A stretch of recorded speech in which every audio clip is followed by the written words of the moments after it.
And we are going live. We're live. Welcome, welcome everyone. Thank you so much for joining me.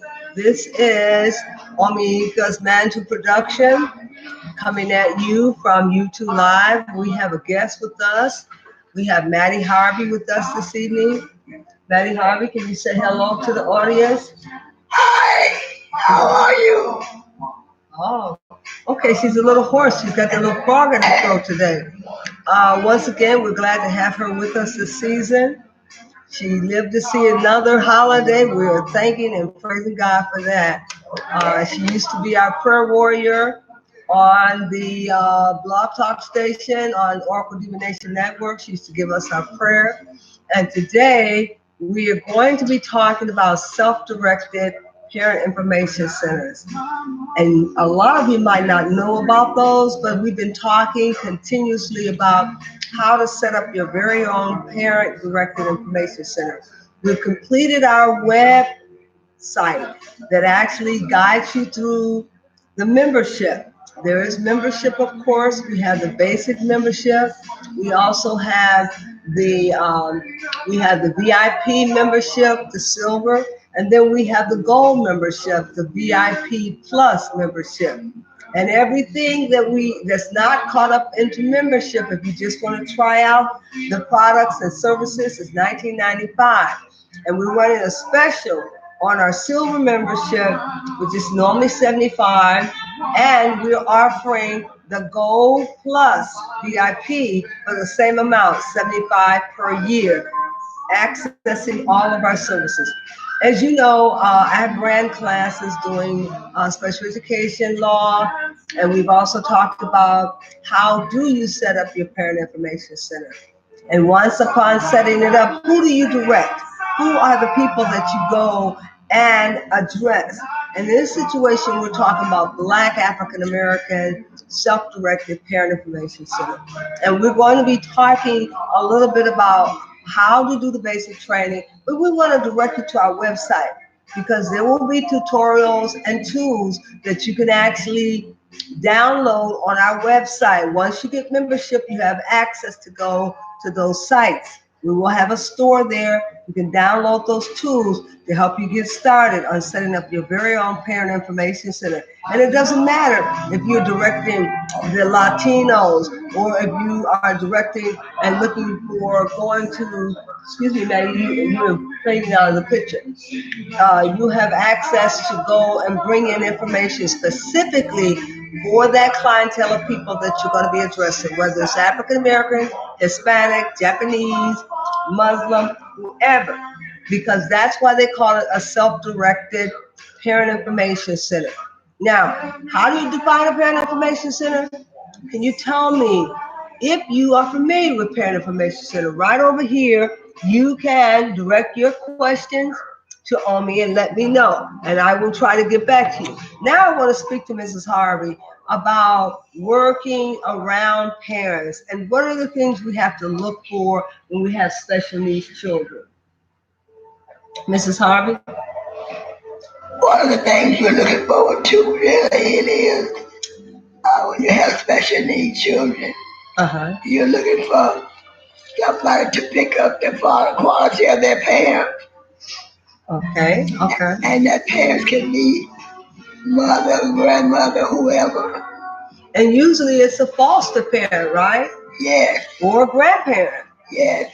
And we're finding that more and more grandparents are becoming the legal guardian of their grandchildren because mothers are losing contact with their children. Yes. They're not practicing the best practices for implementing activities for children. So somewhere along the line, they have maltreatment and the child gets injured while in the care of the mother, and then suddenly FFS comes in, the family services, and removes the child. So then the parent has to go to parenting classes. What are parenting classes like, Manny? What do you do in parenting classes? Parenting classes like you are thinking of the parent that's lost.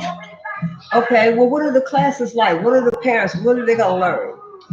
They gonna learn how to deal with their parents. What are the parents gonna learn when they take? Oh, the parents are gonna learn how to deal with their kids. Okay, and what's appropriate for a 2-year-old? Should a 2-year-old be staying up to midnight? No, a 2-year-old gonna be able to go to bed at night. Okay, at a specific time? At a specific time, and then a 2-year-old gonna be able to notify her parents and when they go to bed and what time they get up. Okay, so a parent has to have specific trainings that's age appropriate.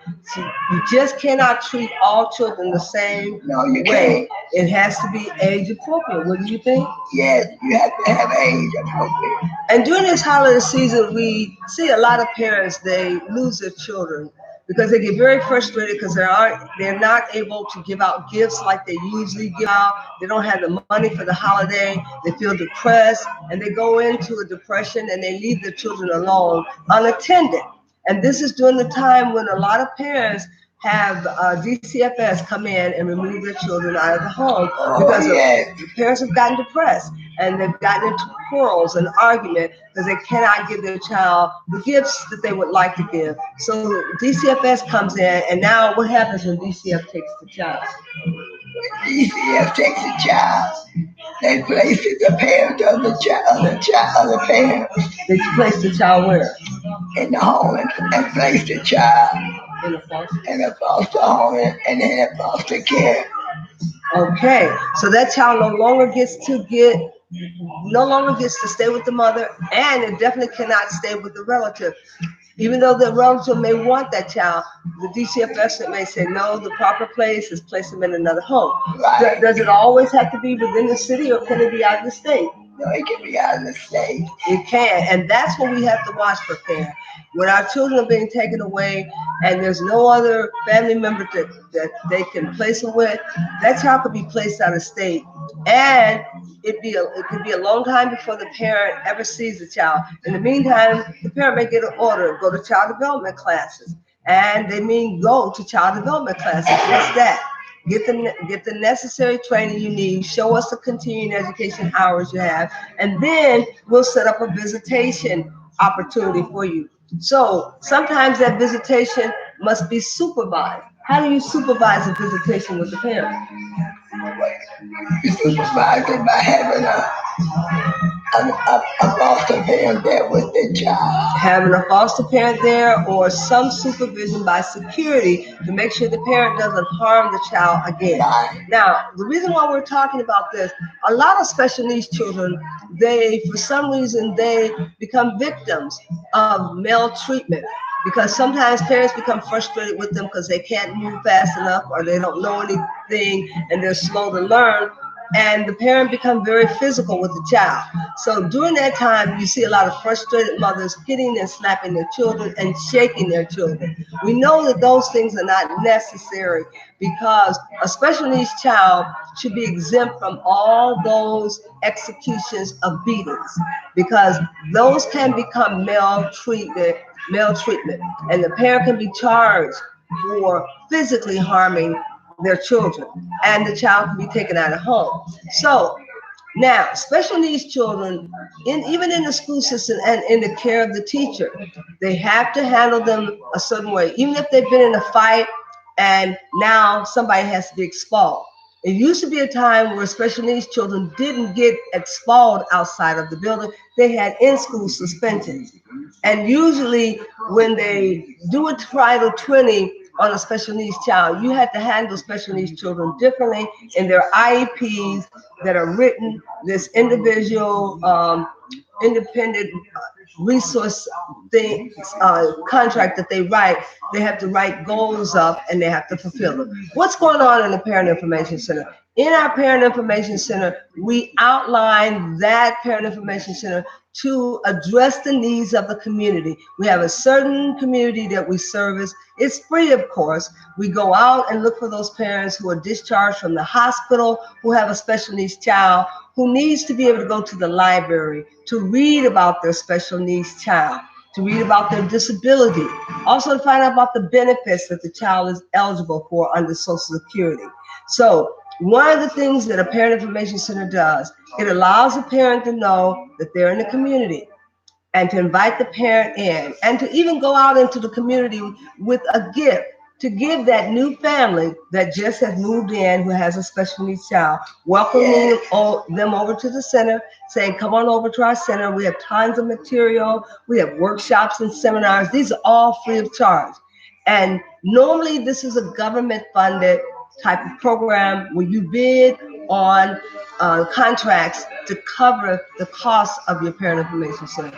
But you don't always have to get financial monies. You can get technical assistance, okay? And what are some of the other things that after the parent go to the center, what else can they expect in the workshop? What will they get when they go to the workshops? Well, some of the things they get from they go to the workshop is they get that training that they missed out at home. They can get it there. Very true. They'll get the training that they missed out on home. They'll learn how to advocate for their children. And advocate means that you role model for the parent, to teach the parent how to advocate on behalf of the child, so that they will stand up for the child. They will mediate for the child when there is an issue. So we need more parent information centers in the community so that parents will have somewhere to go to get the help they need if their child's been expelled and has a Title 20, how to get that child back into the school, how to have a hearing so that they're doing the mediation there. And if the mediation doesn't work, then they try arbitration. If arbitration doesn't work, then they go to the almighty due process hearing. Now, what's a due process hearing? It's a trial law. It's an actual trial law. However, it doesn't have to be lawyers that are doing the trial law. If you are an advocate, you could administer the trial law by asking questions from those that are coming to be a witness. So mothers will learn a lot about law. They'll learn about the 94-142. Okay, that's going to steal. They'll learn about the 94-142, the IDEA law. They'll learn about the 504. So mothers will become endowed with all this knowledge, preferably case law, understanding the educational law. They can use it to advocate. They're not attorneys. They don't represent the attorneys of law. They're not a member of the bar, but they are advocates. As long as you are activating on behalf of that child as an advocate, you can use the title advocate. Now, there's a lot more other things that go into making up a parent information center. We have to do surveys of the community. We have to survey the needs of the community, and we have to give events. What kind of events do you think we'll be giving? You'll be giving child administration, child development classes, inviting them out for that. Yes, and we'll be giving human relationship environment also. Human relationships, how to be a human. You know, some people take it for granted that we all know how to be a human. We all don't know how to be a human. And we have to teach people sensitivity skills against racism. Yes, you know, people will become racist towards you that can withhold something from you, like withholding your degree and your diploma. We have to make sure we keep a close watch of the school system to make sure that they're mainstreaming that special needs child so he can go back into the main core 40 and get a real certificate when he graduates. You don't want to just keep him in special ed the whole 20-something years he's in school, and then he comes out with a certificate that has no value. No, mothers, you want to get up at that school and you want to have him reevaluated to find out if he has a learning deficit or if he has a behavior deficit. A behavior deficit is a value judgment. And there are no real tests to give to exclude a child for BD. So sometimes they can be misplaced in a language class where they have a language barrier, and that child may need to be reevaluated and placed back in the mainstream and go in for speech separately or into a language sheltered class. Now, as a teacher, I've seen all of this in special ed, and out of all things I've ever did, the most important thing I could have ever did was become an advocate. advocating on behalf of families with children with special needs. And you can become an advocate too. And how do you advocate for a child? What do you do when you want to advocate for a child, Ms. Harvey? You pick up the development of a parent. Okay, what is the development of a parent? You take over the needs of a parent. Okay, you become the what? The foster parent. You become the parent. So you go into the meetings and you speak on behalf of the parent. And you ask for testing and you tell them that you want your own private testing. Now, what if they tell you you can't have your own private testing? And you'll say, what? I know that I can because what? It's in the law that I have a right to have tests put in my own language. I have the right to select my own examiner who will assess my child. So what do you do at that point?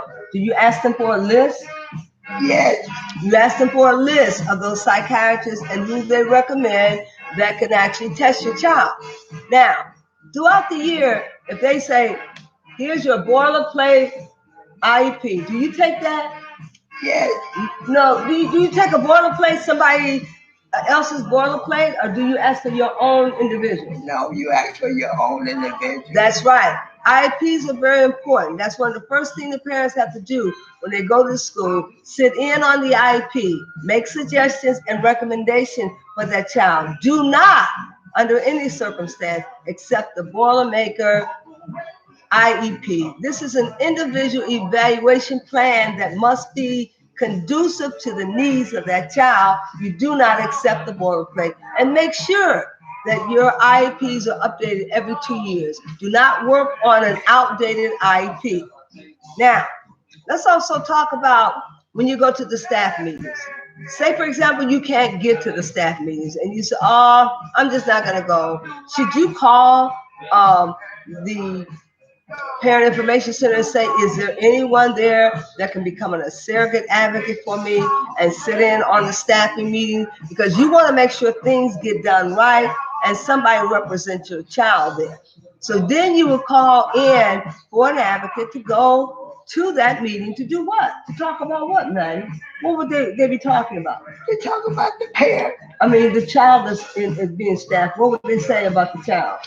The child is no longer there, but they go every track the parents. What are some of the things that they'll say about the child? On the child. Okay. And they're gonna put things for the parents who's missing. They're gonna replace that. Right. What you should really know is that if the child is tested low, you might ask for an examination for a vision exam, a hearing exam. You might also say that he might have a problem with his hearing. Let's clear out all those things. Then you can make recommendations for that child to exclude putting a label on that child of BD. Because maybe he's acting out because he cannot see. And it doesn't have anything to do with the fact that he cannot sit still. It's because he's irritated by his vision or he's having a hearing loss. So an advocate will go in and advocate for these services for that child, and they will advocate that the child not be put in special ed until you've exhausted all forms of tests. Then don't forget, English is not the African American's first language. It is a second language for us. Ebonics becomes our first language. So a lot of children are put in special ed, unbeknown to the staff that it is a language barrier. They need to be put in a sheltered English as a second language class where they can learn their customs, traditions, and they can learn orthodox English. Then we can save that child from being placed into special ed, and he can be mainstreamed back into the main core of things. Now, let me also say something, Mrs. Harvey. Now, you have been around as a social worker before. Okay, you need to leave those things alone. We're on video here. Okay. Now, turn around this way so they can see you. I wanted to know, what are some of the things you did as a social worker when you went in to talk to the parents about their child's failing grades? What are some of the things you talked about? We talked about the parents. About the child's failing grade. Oh, about the child failing his grade. Okay. And about the child who... You got to look into the camera. The child who was missing Who was mixing the family ingredients there, and they have replaced the family. No. What about the child's failing grades? When you're talking to the parent about your child is failing, he's going to be yeah, about retained. the parent failing his grade and everything. You talked about that, and you also talked about the replacement of the parent. Okay, we gotta get this clear. We're talking about the child that you have to go tell the mother he's gonna be retained. He cannot go on to second grade because he's failing. Right. So what are some of the things he'd be failing in? His academics, right? Yes. Okay, let's tell the parent what about? What's going on? What's going on with my child? You're gonna tell him what's going on in the Okay, child. I'm asking you, what's going on with my child? What's going on with my child? With my child, how come you're gonna retain him? What's wrong? My child can't. No, what's wrong with my child? Your child gonna be replaced. Gonna be retained. Yeah, retained. Why? Because he just lost out on some of the things he should have had. So he didn't pick up on all his reading? He didn't pick up on them, and he gotta get them. Okay, so that would be the hardest job in the world, telling a parent your child is going to be retained. Let me say this to some of you mothers who might not know this. They're failing a lot of kindergartners for no reason other than the fact that they're too slow or they're prematurely developed. And that's no fault of their own. When a child goes to school at 4 years old, sometimes it takes a while for them to develop, and that happens over the summer. But there's no real reason to retain a kindergartner because guess what? Most kindergartners that come into class at 4 and 5 years old, they're advanced already because you don't have to even attend kindergarten. It's optional to attend kindergarten. They only want you to enroll in school by the age of 6 years old for first grade. Amen. So retaining a kindergartner is showing no real professionalism on the part of the teacher. The teacher could say, I'm sending the child on with reservations, maybe get some extra help for the child this summer, help the child to develop and strive over the summer, but I will not retain this kindergartner, crushing this child even more and the parent. Because all that you didn't learn over the summer, over that year, you can pick it up in those 3 months and you can develop grossly and be ready for first grade. Yes, ma'am. So when we get special needs children and we start seeing special needs children having LD tags on them in kindergarten, that is too early to diagnose a child for learning disability when they're just learning the fundamentals. So you really shouldn't be putting kindergartners in special education and labeling them. That tag and label can go with them for the rest of their life. Now, mommy, let me stop you for a minute.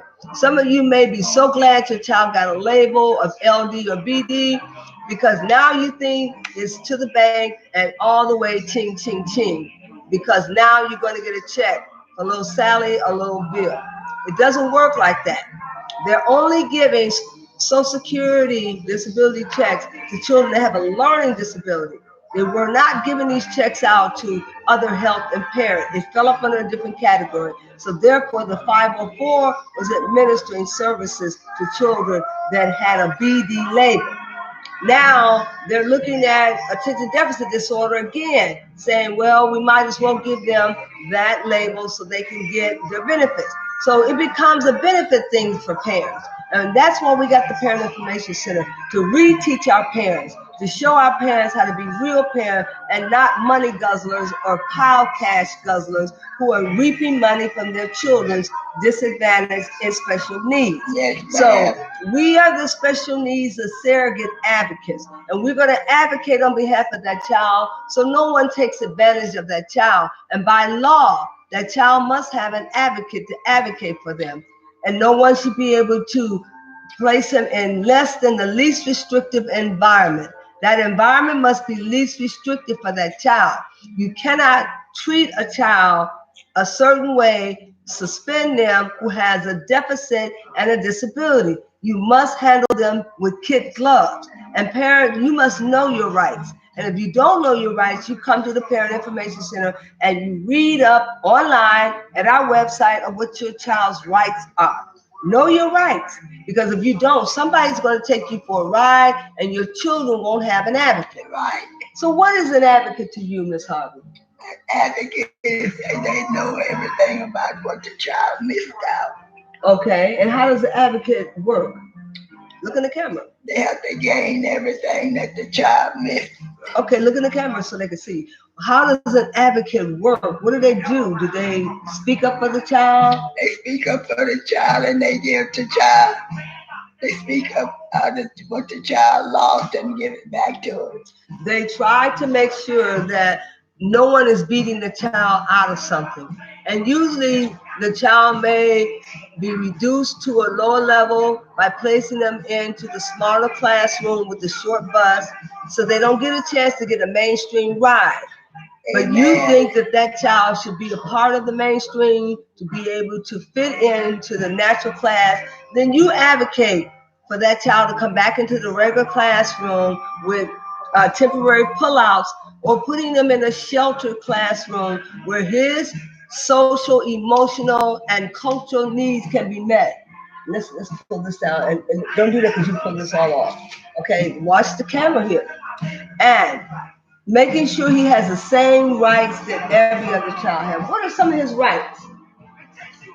And the rights is learning to read. Learning to read, yes. Come on, Miss Harvey. What else? And learn how to do ABC. Learning how to do phonetic blending, not speak and talk and say, but blending, right. Decoding words, the slide rule, learning the proper way to enunciate words, learning how to spell and write at the same time and read. Yeah. A lot of children think all these things are detached, but reading, spelling, and writing are all together. You learn those in a triad. So the child has a right to learn to read. Yes. He has a right to learn to read. He has a right to come in. And these are his inalienable rights. What other rights does he have? The right to be what? The rights to read, rights to have. To be treated fairly. By the other kids. That means to wait and give them the proper timing to respond. Some people become racist because they give women and girls more time to respond. The average time to respond for a black male has been cut in half opposed to a female girl. They don't have time. Oh, he don't know it. Billy don't know it. Don't worry about it. Go on to the next girl. Come on, Judy. You know it. Come on up front, Judy. Come on, Judy. I'm going to wait on you now. I'm going to give you enough time, Judy. You got it. Come on, girl. I know you got it. But see, when it comes to the boy, there's racial discrimination. If Johnny isn't a fair-skinned, nice-looking young man, somebody that's easy on the eyes, then you go sit in the back, John, because you don't know what you're doing anyway. Just going back there to your chair in the corner. See, they will teach the young girl, but they won't teach the male. And that's the same way in the home. A mother will raise a girl child, but won't raise a male child. This is one of the things that Dr. Jawanza Kanjufu talks about frequently, how the mother raised the daughter and loves the son and doesn't give him the ample tools he needs to excel in school. What are we doing with the Parent Information Center? Is this going to be just another building in the community, Mrs. Harvey? Sit up. No, it's not. Is it going to be an active building where they can go and have dramatic plays? They can talk about what special needs children can do, giving them opportunity to enroll in college. What is this building going to be erected for? Erected for the ability to obey, to educate the kids, to teach the kids what they like a village, sort of like a village that we've been missing. Right. We keep talking about it takes a village to raise a child. No, I say it takes someone at home in the village to rear up a child. Nobody's at home in the village. Knock, knock, who's there? Knock, knock, who's there? Nobody's at home in the village. Nobody is sitting at home in the village. Everybody is just getting in at 6 o'clock from work. So there is no village. So this is why we need Parent Information Center, to build up a village. And having a village would mean that we are orchestrating this environment so that every Saturday there's something going on in the village. Because Black folks are always looking for something to do. We have no self-directed avenues where we can get together, play our drums, sing our festival African songs, do the bembe, come out dancing so we can feel the spirit of the Holy Ghost, and whatever's on us, we can shake it off at the bembe. Africans commune differently. How would you say the African families commune? Turn around this way so we can see you. Can you slide your body over? Slide a little bit. Okay, there you go. How does the African family commune differently from other families? What are some of the things you like to do on Friday night? Everybody loves Friday night. What do they like on Friday night? Read. Okay, not only read, what black folks like Friday night? They like to read, they like to learn to write, they like to learn things. Okay, but what else do they like to do on Friday night? It's a party. Whenever somebody done got paid, everybody loves Friday night. It's a party. Yeah. So black folks mix everything with eating and having a party and communing and socializing. So we have got to have some things done differently than other families. That's why we need our own parent information center. You can't go giving us a parent information center and you're singing barn songs. Black folks gonna say, no, that ain't cool, man. Bring in the real thing. Bring in a Louie or whatever. So we need our Black African American Parent Information Center because we're going to address what? Our own needs. Right. We have a need to be needed. So does that child. You have a special needs child. Sometimes you like the black sheep. You always put them over in the corner. You don't want nobody to see them when they come over. So we got to make sure that when somebody comes over, they are coming over to see him as well as the other children. He can't be locked over in a corner. You can't say, put Junior in the back room. Somebody's coming over here. Put that hat on his head. Give him a pencil and some glasses. Make him look like he's doing something. No. That's discrimination with your own child. Don't pull it off. We got too many. Excuse me for a second here. We're going to have a little accident here in a minute. I take that water.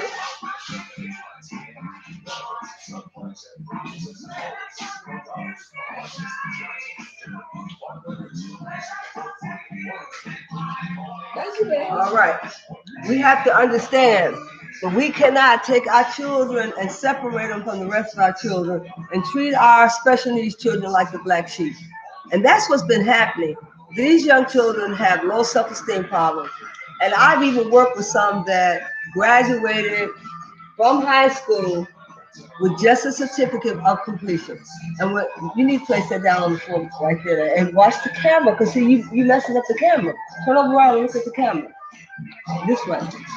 This way, okay? And what happens when you have a special needs child in the class, in the household, and everybody keeps saying he's not able to make any decision, or they vote him out and vote him as insignificant? He'll develop what? A self-esteem problem. And it'll affect him as an adult. And what do children do when they become adults and no one ever valued them? They don't value themselves. And when they go out into the community, time somebody pays them attention or acknowledge them, then they say, oh, that's my family. I'm a part of his family. Can you sit up, Daddy? But see, you can't do that in the camera. What happens when somebody starts valuing a child that's in the game? What happens? Maybe you never told that child, don't ever go in no game. Now all of a sudden, man, you cannot move. You got to sit up. Okay, now, Junior gets recruited by a gang. And they keep saying, we can use you, Junior. You got skills. You got mad skills. So now Junior is looking at joining the gang. Why? Because somebody saw his what? Saw his value, and they said that he could be used in their group. Right? Are they BSing him, or are they being for real? They being for real. If they say we need you in the group, you got skills. They are doing that because they know he got what? Low self-esteem. Right, low self-esteem. And when they bring him in that group, he gonna do whatever they say because he wants their what?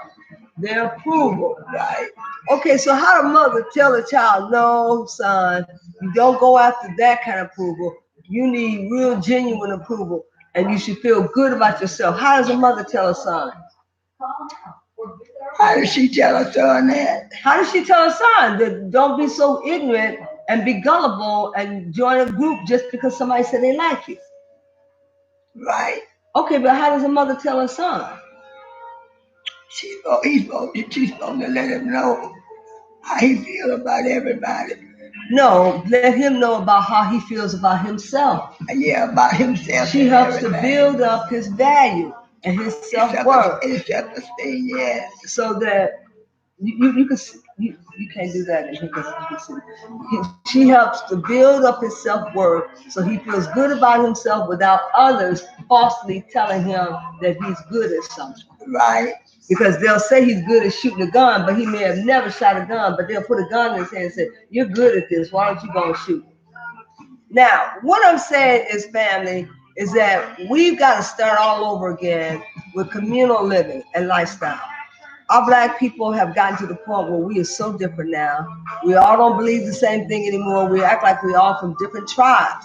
But we may have come from different tribes, but we all came over on the same ships.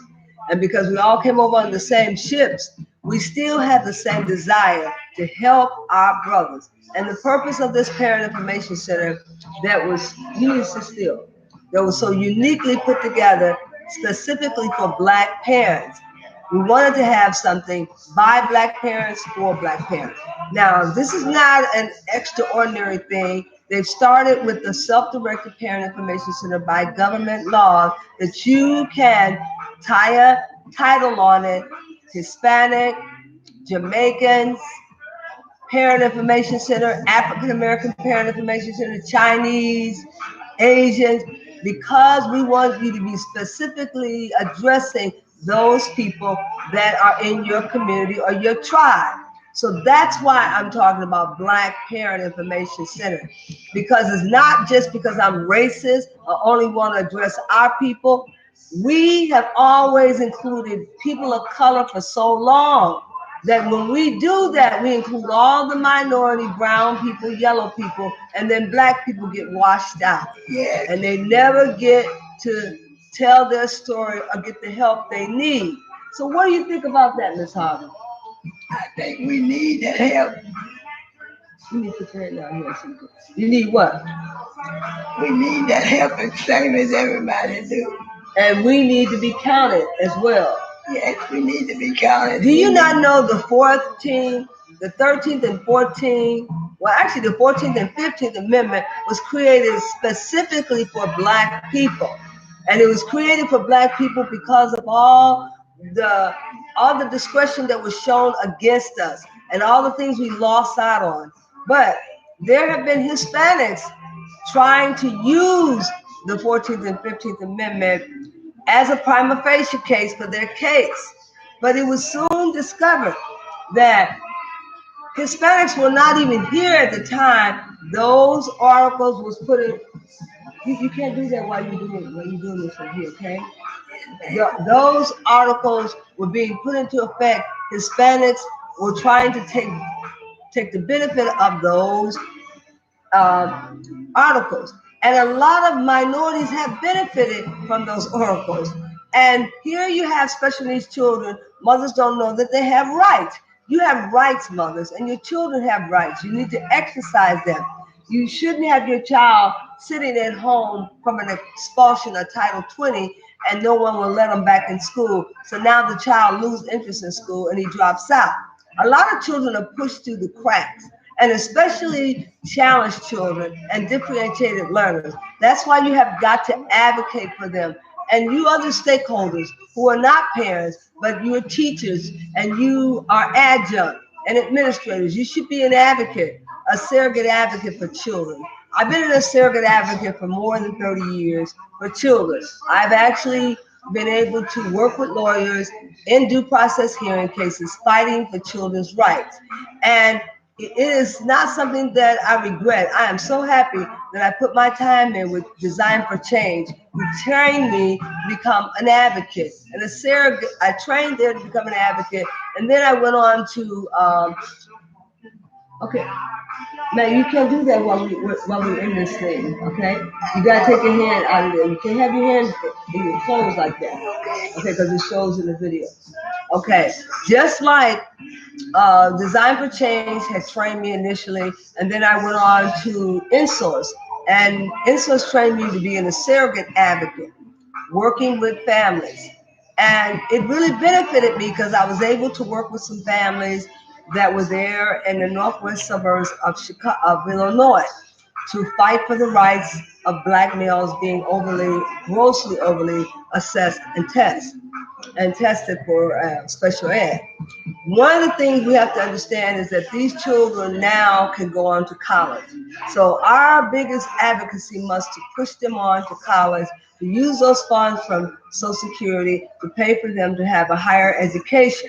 Yes, they may be taking the 100 level courses, but once they finish those classes, they go on to the 200 level, and they can go on and pursue their dream in education with the help of an assistant, of course. And parents, you are entitled to an assistant to have someone to write for that child, take notes for that child, learn all the rights that they have in a college institution in the 2-year junior college. I taught in the 2-year junior college, and I had a lot of special needs children, and I had to make provisions for them because a lot of them, they're coming to college to get their fair share of education, even though they have limited skills. We have to accommodate them. But it's very important that you understand that there was a need for parent information centers to be set up around the globe. So all of a sudden, the government started coming up with grants. There were like 10 grants he gave for PTIs that were, I think, $100,000 grants. Now they started the Parent Self-Directed Resource Center. A lot of people don't get grants when they apply. And one of the things we're going to help do is to sit on boards with various different groups who are writing their grants. You might not get a grant, but you'll get technical assistance. There are plenty of technical assistance out there for Parent Information Center, and they give you the technical assistance you want, like downloading materials and support. Now, there's like a 17-step procedure and all the things you do in order to progress into having your Parent Information Center. We're going to be covering that tomorrow and giving you that. We're going to start with that one step of what is a Parent Information Center, how do you get started with it, and how do you bring your parents in to support you.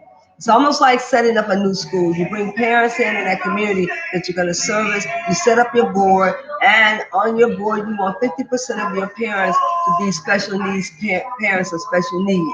Now, one of the things that Chad taught me, I was one of the founders of setting up the first Chad chapter in Hanover Park, Hoffman Estates. So I worked with a group of parents who had children that were attention deficit with hyperactivity and without hyperactivity. And I worked with the psychiatrist there to set up this parent information group. It was a support group for parents. I think all of us in every community that we're in, we can always set up something that will help the parents. This is how we get our communities back. This is how you start the process of having a spot where you all meet up at and have communal lifestyles again. We got to get back to grassroots things, and this is one way of doing that. Now, Maddie Harvey, I understand you raised 18 children. What was it like when you were working in the NYC and you had to give out jobs to young people? It was like I had, look in the camera. I had to give out jobs to young people, but I had to give them out to the one who was required. Okay, now what did you do when somebody wasn't up to par on the job? How did you deal with it?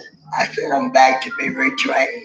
Okay, so you didn't fire them. So were any of those special needs children? Yes.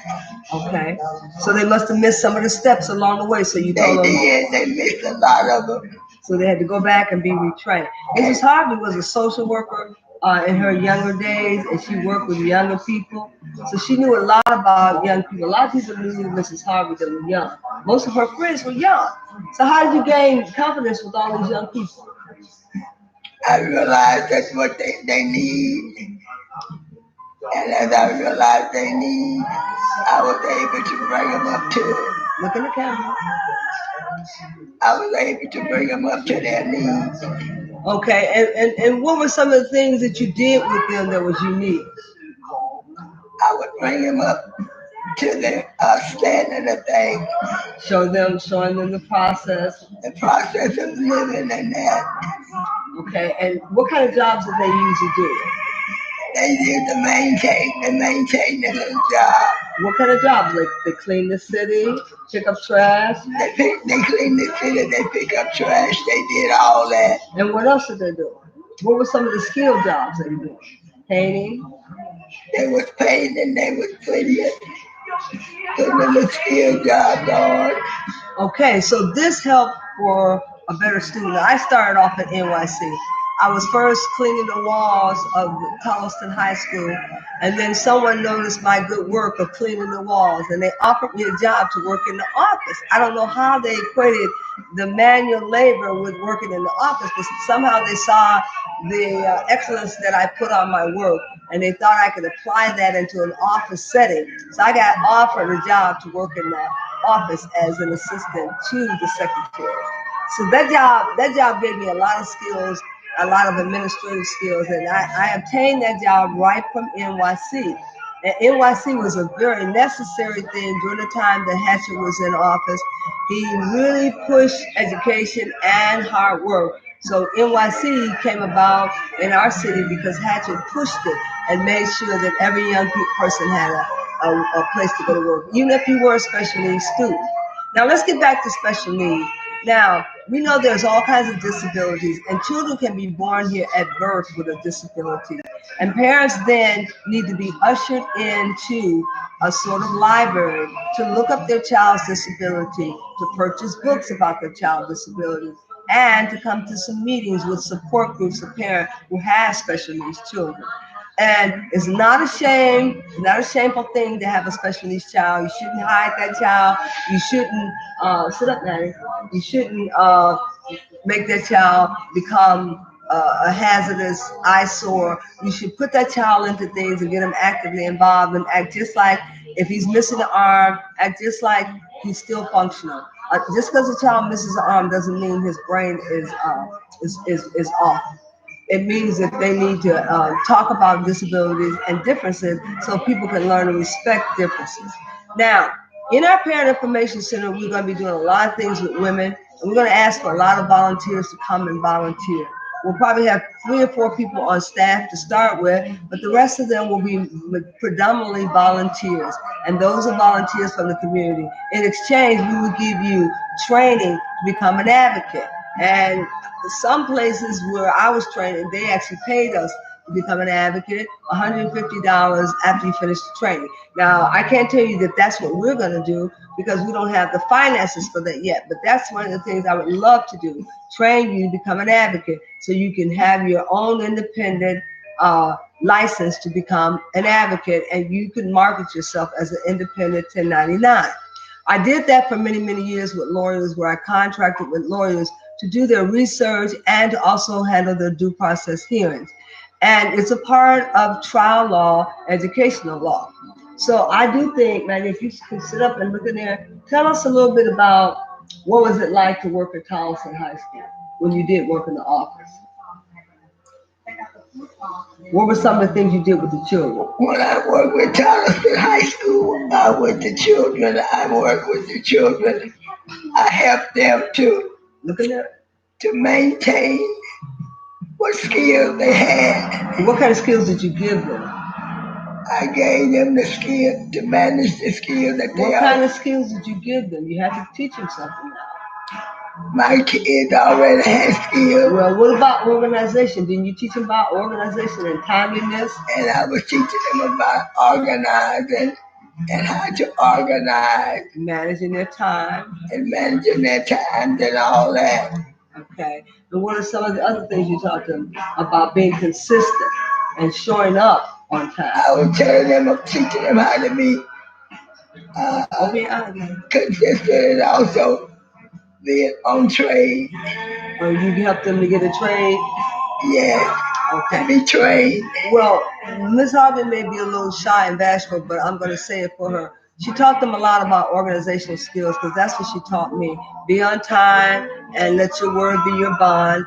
If you promise somebody you're going to be there to do something, then make sure you finish that task and make sure you complete it and put your signature on it so people will know your work. Always go back and check your work and look for errors, find your own errors before you turn it in for somebody else. And one thing you will always do, you will always be on time. On time. Now, we're talking about NYC jobs, and a lot of special needs children probably don't know anything about NYC jobs, but back there, everybody was lumped in the classroom, and there was no pullout. There was special education teachers coming into the class to work directly with everyone who needed help. And that's how it should be. We've had everything from sit-in classes with special needs to pull-out classes. And sometimes you had special needs teachers coming in and it'd be so much disruption going on about who's special needs. Forget it. You come in and you assist whoever needs help. And you act as if you have not identified those special children. But now the government wants those children to be identified, so they want to put them in a separate classroom and give them a separate certificate that's not a Core 40. I think that's less than an education. I think they demoralize. Oh, you had it nice. We can see you in here. I think they demoralize those children by doing that, and they lower self-esteem. That's why you find so many adults that are out there in the real world. Their self-esteem is broken, their esteem is broken because they've been treated like this in special ed. We got to change all those things of what special ed used to be. Right. We got to have more parent information centers so the parents can run these centers. The parents are the first teachers. I repeat, the parents are the first teachers. And teachers don't think that you are running things. You learn from your parents. And as you learn from your parents, it helps you to cooperatively work with them as a co-parent to teach you in the classroom what to do for their children. And while you're role modeling, you can have assistants that come in. Now, let me also say our parent information centers will, you can go to our website, that's going to be up shortly, and we will be having conferences, membership enrollments, and we're going to invite parents to come out to join our online parent information center. It's not a physical brick and mortar building, but an online what do you call it, digital computer classroom. Now, we'll be having workshops and seminars, and we're going to be networking with InSource here in Indiana and find out how we can network together. I've been a long time advocate as a paralegal, so my skills have been needed to work in the courtroom that they have in the school system to help mediate these cases and to help not only mediate, but to arbitrate and hopefully to not to have to go to due process hearing, but in some cases we have to go on to due process hearing. And that is costly on both persons and on the parent and the school. Wouldn't you think, Ms. Harvey? Yes. Why? Because, I mean, you got to take out all the teachers that are involved, the social workers, the reading teacher, and you bring in the gym teacher, you bring all these people into a meeting, and that's very costly, and you're asking them to give input. So what happens if the mother don't show up? Who you think they send in there? Or who should they send in there if the mother can't come? If the mother can't come, they should send the child because the child should be trained. Well, no, if the child is not able to advocate for himself, they have to send a what? They have to send a surrogate advocate into that meeting to represent that parent so they don't staff off the records. Right. And when they staff off the record, the child's not necessarily there, and it's illegal to staff off the record. You must staff with the child there in the system and having a surrogate parent to come in to represent the child's best interest. Now, we got babies that have problems. These infants and toddlers that are going into DCFS system. My biggest concern is helping the babies from the bench. Once they get tied up in the system, they start shipping them away, and mothers don't get their children back. Their infants, their little bitty infants, leave them. We got to do something to save these infants. And a lawyer cried out to me, asking me to do my due diligence to help with helping babies from the bench, to get them properly placed back in their homes. Sit up, Annie, so we not sleep in the video. To help to properly get those babies placed back in their homes, or to get them placed with who? A relative. Why can't you put that baby with the relative? Why does he have to go down the road to another state when you could put him with the parents, mother and father? See, we don't want our children to be back in the home of the relative. For some reason, this has become a commodity. Got too many children in the system that are going into foster care, and they're getting further and further damaged. And we want to stop that damage. And that's why we're looking at parent information centers. And that's why we want you to get involved and become a volunteer to learn how to become an advocate. So you can do a surrogate advocacy work for those parents who can't do it for themselves. Now, Maddie, what kind of things do you think will go into the training for the parent? What kind of parent education classes will they get? Look into the video. Well, I think the kids. Look at the video. I think the kids will get in the educational period. I think they should get educated. Look into this. Okay, I'm asking you about the parent. What kind of training do you think we should give the parent? Training? Yes, the parent education. I think we should train them how to be on time. Okay, well, what about how they handle a child? Do we tell them you need to spare the rod and use the rod to get the child, or do we tell them use other measures? Yeah. Use other measures? Then what other measures can we use as form of a punishment so we won't have to physically how to be on time? No. I'm talking about parent and handling their children. How do you think that they should use punishment for punishing a child? Should a baby be shaken? No, be on time. Should a baby be shaken? Yes, ma'am. No. A baby. Should you shake a baby when he's done something wrong? No, ma'am. Okay, what's appropriate treatment for infants? You let them what? Cry, right? You don't spank an infant. Now, if it's infants and toddlers, you try to do what? When they get older as a toddler, you take things what? Away.